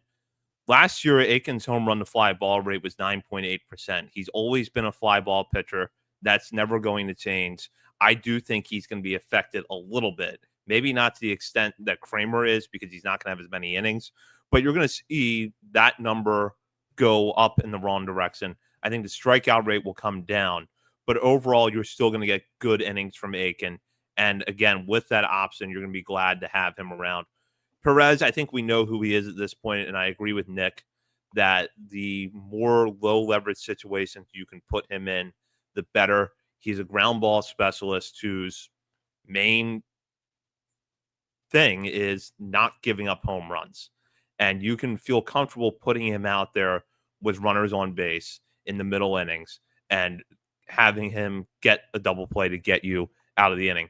Soto, I think, puts together a nice year. I don't think it's going to be an eye-popping year, but I also think the Soto we saw down the stretch is closer to the pitcher that he's going to be on a season-over-season basis than the pitcher who struggled immediately after the trade and who had kind of peaks and valleys in the first half of the Phillies.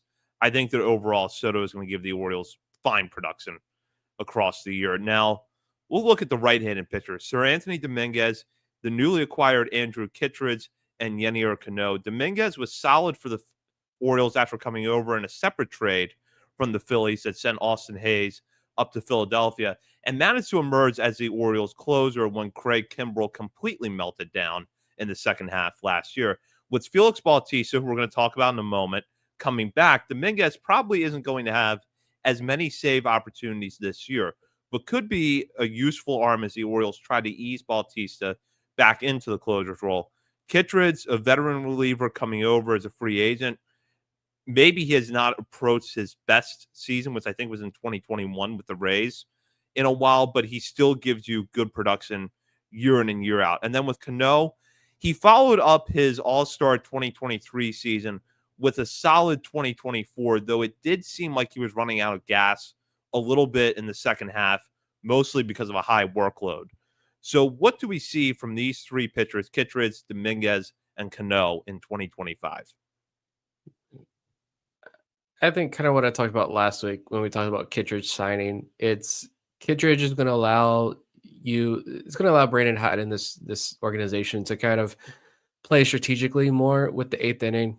And because we know Kittredge has those lefty right splits, struggles against righties or lefties. I can't remember off the top of my head. It's 11 o'clock at night. I'm losing it. But Kittredge, you can play these guys more effectively. Dominguez doesn't have the extreme left-right splits. He proven that he can pitch at high leverage. You can close games for the Orioles. So I think that's going to be a huge benefit here and allow Yennier Cano to go be like the seventh inning guy. And you don't have to use him as much. You can mix him in. Again, if you need Kittredge or Dominguez to have a little break and it's a good matchup, you can throw Cano in the eighth. He can do it. But I just think that it's all these guys, like I said last week, you're depending on a lot of guys being healthy. But as long as they are healthy, these guys are going to find their roles that they're better suited for and see stronger performances overall, I think, in 2025. Completely agree. I think Sir Anthony Dominguez, you don't want him as your closer. I think the long ball is too much of an issue for that, but I think he's great as a seventh, eighth inning guy. Andrew Kittredge, we just talked about him recently. I think a little bit of regression just because I think he outpitched his peripherals last year, but he's going to be able to go out there as long as he's healthy. Seems like pretty much every other game, every third game. So I like him. And Cano, I think that's the most valuable of having Dominguez and Kittredge in the bullpen is Cano can go back to being the 2023 fireman where sixth inning, you're in a jam, use him there. Ninth inning, someone's not available, you need someone to close the game out, use him there. Just use him wherever he's most valuable, get the ground balls, great stuff. I think Cano's the big winner in the right-handed side of the bullpen. So yeah, I think Kittredge, there may be mild regression, but not a significant one. He's still going to put together the kind of season we're used to seeing him have. Dominguez, I agree. I think he's in the right place at the right time with Bautista coming back. I expect a pretty good season for him. And I'm going to go optimistic and say that Cano actually has a nice rebound this year. It's not going to go back to all-star level, but there's a couple of factors behind that. One is what you guys both touched on, which is that now that you have Kittredge and Dominguez in the bullpen and Felix Bautista coming back, you can be a little bit more strategic in the way that you use Cano. And I think you can also see his workload reduced a little bit this year, which is going to help. The other thing, too, is that I look at his numbers last year, and there's some things that kind of surprised me. They weren't apparent at the time, but his strikeout rate went up by 3% last year, but his walk rate also went up by 5%. So I think the walk rate settles into a happy medium. Last year was at 9.6%. I think it gets down closer to what he did in 2023, was at 4.6%. So let's call it like a 6.5% walk rate this year. Strikeouts might go down a little bit, but his bread and butter is the ground ball. It's being able to induce soft contact, get ground balls, and that ties into my next thing, which is that his home run to fly ball rate last year was 18.2%. That's on the high end of being unsustainable. That number is going to come down this year. So I think that Cano is going to be sort of a pleasant surprise in the sense that, yes, maybe he doesn't go back to that all-star form, but the bottom is not going to drop out here, and he's going to be a little bit better than he was in 2024. Wrap up now with Felix Bautista, who's coming back from Tommy John surgery. And before he hurt his elbow in August of 2023, Bautista was not only establishing himself as one of the best closers in baseball, but he was a legitimate Cy Young candidate when he went down with that injury. And it has sort of felt like ever since then, the Orioles bullpen just has been a little bit out of place. They managed to get through the rest of the 2023 season. But knowing that the patchwork solution they had for the final month were not going to work in 2024, they went out and they signed Craig Kimbrell. We all know how that ended. Now you're going to get Bautista back. And while all indications publicly are that the Orioles want to ease Bautista back into the closer's role a little bit this year, he is healthy. It does look like he's going to be ready by opening day. He should have a full spring training. So, what can we expect from Felix Bautista this season? Does he go back to being the elite level closer that he was before the injury? Does he look good but not great, or is there some regression coming? I think he's going to be a little bit more closer to 2022 Felix Bautista. 2023 was an unbelievable season for sure, but I mean, nearly 3 WAR, a 1.48 ERA, 46.4% strikeout rate is absurd. I think it's going to take him some time to settle in. This is a big guy, a lot of moving parts. He's a powerful pitcher. We know that. I'm just thinking about Batista honestly makes my stomach hurt because I'm scared to death about him not returning to form, not even returning to 2022 form. That is a legitimate fear of mine. And if he crumbles, so goes the bullpen. Everything we just talked about all falls apart. It's not do or die because, like you just said, this team did put the pieces together and find success in 2023. 2024, what year is it? Last year. But a lot is hinging on Felix Bautista, the mountain becoming the mountain again. I do feel optimistic, though, that he can at least the floor be 2022 Felix Bautista. And I just love this bullpen. Like, to put a bow in the entire bullpen from my point of view, a fully healthy bullpen, I truly love this bullpen. And we didn't even talk about Colin Selby tonight. Shout out Randolph Macon. Like, Selby, the depth, they've brought in these fireballer guys to sit in Norfolk. You got some of these prospect depth arms that we've talked about over and over again. The bullpen is honestly one of my favorite parts about this entire roster. I agree. I'm a big Selby fan myself. Felix Bautista, I'm not worried about the stuff coming back too much. 29 years old, I believe it's his first Tommy John, so stuff should be okay. It's that command control part that I'm slightly worried about, but Oopsie is not worried. They project a 2.67 ERA over 62 innings, 62 appearances, 1.4 WAR, 2.94 WHIP, 36.2 strikeout rate, 10.5% walk rate. So, yeah, that'd be amazing if he was able to come back and do that in 2025. I'll say it's way too easy not to say he's going to regress from his 2023 numbers just because he was like the best relief pitcher in the world. So, a little bit of regression. Hopefully, he'll get better with the command control as the year goes on. Very interested in his spring training as well as Trevor Rogers. Those are like the two pitchers where it's like, I at least know what I'm looking for when we're coming into spring training here in a month or so. So, yeah, Felix Bautista could be the linchpin in how good this bullpen could be if he's able to return to mostly to his form of 2023. But I'm excited to have him back on the mound, give Adley some hugs. Maybe that's what Adley was missing last year in the second half, was getting depressed. Didn't have the Felix hugs when closing games out. So those will be nice to have back. Camden Yards was not the same without Omar's whistle. I think that killed the vibes last year, honestly. But Bautista, what I expect is you're going to see regression from 2023 because that level of production is hard for any pitcher to sustain. But I think that overall you're going to be satisfied with the year Bautista has, especially because I think he will get better as the season goes on. I wouldn't be shocked if April and maybe May are a little mixed results. The command doesn't come back right away. The stuff looks good. And overall, he's successful more often than not. But it doesn't look entirely like the Felix Bautista we saw pre-injury. And then I think in June or July, it's going to click, and he'll be really dominant in the second half. That's what I see coming from Bautista is slow start to the year, command issues early on, but then he irons that out as he gets further into the year and finds another gear in July and August and puts together a really nice final stretch run to the season.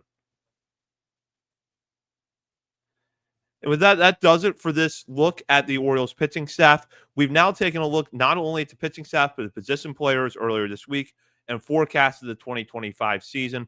Of course, we still have some offseason before pitchers and catchers report to Sarasota in a little less than a month, and we will be back next week to talk about all the latest news in Birdland. In the meantime, you can check us out on our many social media channels, including Facebook, Instagram, Threads, X, TikTok, and Blue Sky. We're also on YouTube and at Substack, OriolesOnTheVerge.substack.com. And while you're browsing around the internet, be sure to head over to our Patreon community and sign up to become a member today.